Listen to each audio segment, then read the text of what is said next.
नमस्कार, स्वप्नास किचनमध्ये तुम्हा सर्वांचे स्वागत आहे। मराठी आपलं महाराष्ट्रीयन जेवण तर आपण नेहमीच खातो, परंतु काहीतरी वेगळं ट्राय करण्यासाठी ही रेसिपी आज मी तुमच्याबरोबर शेअर करत आहे। बनवायलाही अतिशय सोपे आहे, मोजक्या साहित्यामध्ये बनवून तयार होते। याच्यामध्ये जास्त काही वेगळं आपल्याला खर्चिक असा विषय नाही, अगदी घरगुती साहित्यामध्ये ही तयार होणारी रेसिपी आहे।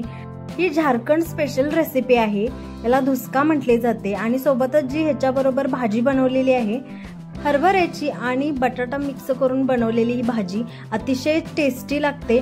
आपण रोजच्या जेवणामध्ये हरभऱ्याची भाजी खातोच, परंतु अशा पद्धतीने बनवली तर तुम्हाला नक्की कळेल की याच्यामध्ये काय वेगळंपण आहे आणि खायला काय एवढी चविष्ट लागते। अशा पद्धतीची भाजी नक्की तुम्ही ट्राय करू शकता आणि हे तुम्ही वडे म्हणले तरी चालेल। आपल्या मराठी भाषेमध्ये आपण जे डाळ तांदूळ भिजवून आंबोळी इडली बनवतो त्याच पिठापासून हे वडे किंवा धुसका बनवला जातो आणि अतिशय चविष्ट लागते, झटपट तयार होतात। याच्यामध्ये आपल्याला उकडत वाफवत बसायची गरज लागत नाही आणि अतिशय चविष्ट लागते या भाजी बरोबर हे वडे। रेसिपी तुम्हाला आवडल्यास व्हिडिओला नक्की लाईक करा, शेअर करा, कमेंट करायलाही विसरू नका आणि अशाच रेसिपींसाठी आपल्या चॅनलला नक्की सबस्क्राइब करा। सुरुवात आपल्याला डाळ तांदूळ भिजवण्यापासून होते। आता इथं 2 वाटी तांदूळ घेतलेले आहेत, प्रमाण अगदी योग्य वापरायचं आहे। याच्यामध्ये आपल्याला 2 वाटी तांदळासाठी 1 वाटी हरभऱ्याची डाळ घेतलेली आहे आणि 1 वाटी हरभऱ्याची डाळ म्हणलं की अर्धा वाटी आपल्याला उडदाची डाळ वापरायची आहे। इथं 2 डाळी आणि तांदूळ एवढंच आपल्याला लागतं आणि स्वच्छ धुवून घेतलेलं आहे। किमान 4 ते 5 वेळा मी स्वच्छ पाण्याने धुवून घेतलेलं आहे आणि हे आपल्याला जे डाळ तांदूळ आहे ते 5 ते 6 तास भिजवून घ्यायचं, म्हणजे पूर्ण असं डाळ तांदूळ भिजले पाहिजेत। आता जी डाळ आहे हरभऱ्याची ती भिजली पाहिजे आणि आपल्याला इथं 5 ते 6 तास भिजवून घेतलेला आहे। आता आपण डाळ तांदूळ बारीक करून घेणार आहे। त्याच्यामध्ये बारीक करत असताना आपण इथं मिरची, आलं आणि लसूण वापरणार आहे, त्यामुळे जे वडे आपण बनवणार आहे धुसका त्याची टेस्ट इनहॅन्स होते, म्हणजे खूप छान चवीला लागतात। तुम्ही नंतरही वापरू शकता, परंतु इथं मी बारीक करतानाच वापरत आहे। आता आल्याचा तुकडा कुठेतरी शिल्लक तसाच राहतो बारीक करत असताना, म्हणून मी किसून घातलेला आहे आणि अगदी आपल्याला जे बॅटर आपण इडलीसाठी बनवतो, डोश्यासाठी बनवतो त्याच पद्धतीने अगदी बारीक पेस्ट करून घ्यायची आहे। अशा पद्धतीने आता मी हे जे आपले डाळ तांदूळ आहेत ते सगळं मिक्सर मध्ये बारीक करून घेतलेलं आहे। आपल्याला चमच्याच्या मदतीने आता एका बाजूने असं फेटून घ्यायचं, म्हणजे थोडंसं पीठ असं हलकं झालं पाहिजे, जेणेकरून ते वडे असे फ्लफी होतात। म्हणून इथे एकाच दिशेने मी थोडं असं हलवून घेत आहे, मिक्स करून घेत आहे। अशा पद्धतीने पीठ मिक्स करून झालेलं आहे। आपल्याला परत ही आता पीठ भिजण्यासाठी ठेवायचं आहे। ज्या पद्धतीने आपण आंबोळीसाठी इडलीसाठी भिजवतो त्याच पद्धतीने इथं मी परत पीठ भिजवून ठेवलेलं आहे।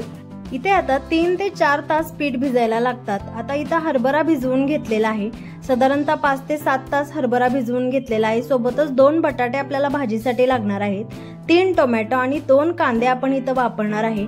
जेवढा जास्त टोमॅटोचा वापर होईल तेवढी भाजी अशी चविष्ट बनते, आंबटसर अशी चव लागते, त्यामुळे भाजीला खूप टेस्टी होते भाजी। आता इथं कुकर गरम करून घेतलेला आहे, तेल टाकून घ्यायचं, 4 मोठे चमचे तेल टाकलेलं आहे आणि थोडे खडे मसाले आपल्याला फोडणीसाठी वापरायचे आहेत। तमालपत्राची 2 पाने घेतलेली आहेत, 1 छोटा दालचिनीचा तुकडा, 4-5 मिऱ्या आणि 4-5 लवंगा इथं मी टाकलेले आहेत फोडणीसाठी। त्याच्यानंतर आपण इथं बारीक चिरून घेतलेला कांदा, आपण जे 2 कांदे घेतलेले आहेत ते अगदी बारीक चिरून घ्यायचे आणि ते लालसर रंग होईपर्यंत भाजून घ्यायचा। आता सोबतच मी इथं 1 चमचा जिरा टाकलेला आहे फोडणीसाठी। आता 2 कांदे आपण जे चिरून घेतलेले बारीक ते अगदी तेल सुटेपर्यंत आपल्याला इथं भाजून घ्यायचे आहेत। कांदा भाजण्यासाठी अजिबात कंटाळा नाही करायचा। आता कांदा भाजण्यासाठी मी याच्यामध्ये मीठ टाकून घेतलेलं आहे, जे आपल्याला रेसिपीमध्ये लागणार आहे तेवढं मीठ 1 चमचा मी याच्यामध्येच टाकून घेतलेला आहे कांद्यामध्येच आणि सोबतच जी 3 टोमॅटोची प्युरी केलेली आहे। कांदा भाजल्यानंतर टोमॅटोची प्युरी टाकून घ्यायची तेलामध्ये आणि तेल सुटेपर्यंत टोमॅटोच्या प्युरीला भाजून घ्यायची। टोमॅटोची प्युरी वापरल्यामुळे भाजी अगदी घट्टसर अशी बनून तयार होते। याच्यामध्ये तुम्ही टोमॅटोचे अगदी बारीक काप करूनही वापरू शकता, कट करून टोमॅटो, परंतु प्युरी बनवली की भाजीला खूप छान टेस्ट लागते, म्हणून इथं आपण टोमॅटोची प्युरी बनवून घेतलेली आहे। आणि इथं तुम्ही व्हिडिओमध्ये पाहतच आहात अगदी तेल सुटेपर्यंत टोमॅटो भाजून झालेला आहे। त्याच्यानंतर मी आता याच्यामध्ये आलं लसूणची पेस्ट बारीक चेचून खलबत्यामध्ये करून घेतलेली आहे, ती याच्यामध्ये टाकून घेत आहे। ती ही तेलामध्ये आपल्याला टोमॅटो सोबत परतून घ्यायची। हे सर्व साहित्य भाजले की आता येतो नंबर मसाल्यांचा। आता घरातीलच लाल तिखट मी वापरत आहे, ठेवणीतलं जे चटणी आपण वापरतो ती 2 चमचे टाकलेले आहे। त्याच्यासोबतच आपण जे आपल्याकडे मसाले अवेलेबल आहेत, आता माझ्याकडे ही धने पावडर आहे ती मी 2 मोठे चमचे घेतलेले आहे, 1 मोठा चमचा गरम मसाला घेतलेला आहे, तेच मी इथं वापरत आहे। एक्स्ट्रा कोणतेही मसाले नाही वापरत। गरम मसाला, धने पावडर वगैरे काही मसाले आपल्या घरामध्ये उपलब्ध असतातच, तर थोडंसं चवीपुरतं हिंग वापरलेलं आहे। आता हे सगळे मसाले तेलामध्ये थोडेसे परतून झाले की याच्यामध्ये आपण जे हरभरे भिजवून घेतलेले आहेत ते टाकून घ्यायचे। हरभरे अशा पद्धतीने मसाल्यांबरोबर परतून घ्यायचे। नंतर आपण जे बटाटा घेतलेला आहे त्याची साल काढून असे छोटे छोटे तुकडे करून घेतलेले आहेत। बटाटा आणि हरभरा तेलामध्ये मसाल्यांबरोबर थोडंसं परतून घ्यायचा, म्हणजे छान कट येतो भाजीला आणि असं मस्त स्पायसी अशी होते भाजी तयार। म्हणून अशा पद्धतीनं थोडंसं तेलामध्ये परतून घ्यायचं आणि नंतर याच्यामध्ये गरम पाणीच टाकायचं आहे। आता ज्या पद्धतीची तुम्ही क्वांटिटी बनवणार आहात, म्हणजे जास्त पातळ किंवा जास्त घट्ट प्रमाणात भाजी बनवायची आहे, त्या पद्धतीनुसार तुम्ही याच्यामध्ये पाण्याचा वापर करू शकता। आता मी बनवलेली ग्रेव्ही भाजी आहे त्यामुळे मी इथं जास्त पाणी नाही वापरलेलं। अगदी जे आपण बटाटे आणि हरभरे घेतलेले आहेत ते फक्त डीप होईपर्यंतच याच्यामध्ये पाणी ऍड केलेलं आहे। साधारणतः 3 ग्लास फक्त पाणी याच्यामध्ये ऍड केलेलं आहे। परत आपण याला कुकरला झाकण लावून घ्यायचं आणि कुकरच्या, आता हरभरा शिजण्यासाठी थोडा जास्त वेळ लागतो म्हणून इथं कुकरच्या 6 शिट्ट्या करून घेतलेल्या आहेत। आता इथं तुम्हाला दाखवतच आहे मी अशा पद्धतीनं आता पीठ कसं फर्मेंट झालेलं आहे। परत 4 तास पीठ भिजवून घेतलेलं आहे। जास्त वेळही नाही लागत भिजवायला, फक्त 4 तास भरपूर होतं। आणि नंतर याच्यामध्ये मीठ ऍड केलेलं आहे। मिठासोबतच अर्धा चमचा ओवा ऍड केलेला आहे, अर्धा चमचा हिंग, 1 चमचा जिरे ऍड केलेले आहेत, थोडीशी हळद रंग येण्यासाठी। परत आता हे सर्व साहित्य आहे ते आपल्याला मिक्स करून घ्यायचं आहे। हळदीमुळे वड्यांना, म्हणजे धुसके जे बनवणार आहे आपण, त्याला खूप सुंदर रंग येतो, म्हणून हळद थोडी 1 मोठा चमचा वापरलेली आहे मी। आणि आता पाणी घालतच आपल्याला याच्यामध्ये मिक्स करून घ्यायचं आहे, म्हणजे थोडंसं पातळसर असं पीठ बनवायचं, जेणेकरून तेलामध्ये ज्यावेळेस आपण चमच्याच्या मदतीने वडे बनवून घेणार आहे त्यावेळेस ते परफेक्ट असे बनले पाहिजेत। जास्त घट्ट बनवले तर ते जाडसर होतील आणि ते चांगले नाहीत होणार, म्हणून थोडंसं पातळसर असं बनवून घ्यायचं। साधारणतः अर्धा ग्लास परत पाणी याच्यामध्ये मी ऍड केलेलं आहे। आता कुकरच्या शिट्ट्या झालेल्या आहेत आणि आपण बघणार आहे भाजी आपली कशा पद्धतीने शिजलेली आहे।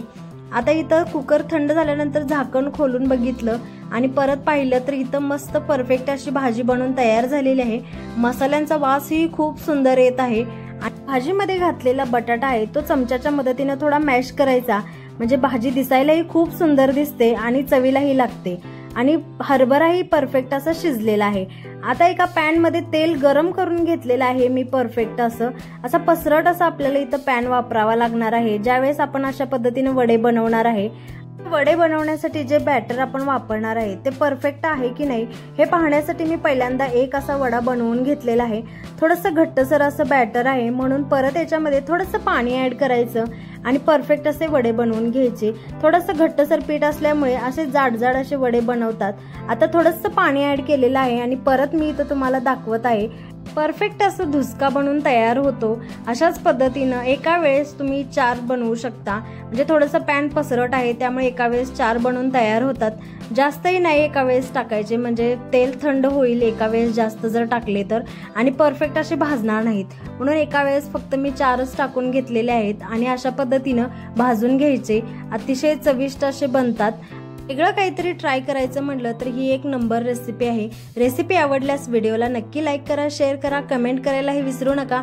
अशाच सिंपल रेसिपींसाठी आपल्या चॅनलला नक्की सबस्क्राईब करा। आता ही झारखंड स्पेशल धुसका रेसिपी बनवून तयार झालेली आहे आणि अशी ही चटपटीत भाजी, अप्रतिम अशी चविष्ट ही रेसिपी बनवून तयार झालेली आहे। तुम्ही नक्की ट्राय करून बघा।